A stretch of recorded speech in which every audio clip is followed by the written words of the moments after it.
Halina't pag-usapan natin 'to mga idol. Sa dalawang sunod kasi na panalo ng Lakers, maganda na rin talaga ang naging laro ni Vando, kung saan bumalik na rin kasi ang kanyang shooting at plus ang matinding depensa na makakatulong talaga sa Lakers. Bukod kasi kina Taurean Prince na malakas din sa depensa ay hindi rin nagiging consistent pagdating sa scoring. Ayon kasi sa report, nag-request na di umano si LeBron James na ibalik na sa lineup ng first five itong si Jared Vanderbilt kasama sina Davis Reeves at D'Lo, na ayon pa kay LeBron ay mas lalakas pa talaga ang Lakers kapag nasa first five si Vando. Nakilala din kasi si Vando mula sa Lakers bilang elite defender na kayang bantayan ang mga kilalang superstar tulad nila Luka Doncic ng Dallas Mavericks, Ja Morant ng Memphis Grizzlies at Stephen Curry ng Golden State Warriors.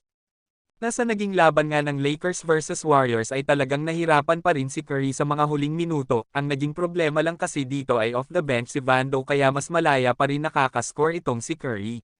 Pero hindi pa rin naman matatawaran itong sipag ni Vando sa depensa, kung saan ay nakakuha pa siya ng 4 na steal, at isama pa natin ang kanyang 14 points, 9 rebounds at 5 assists.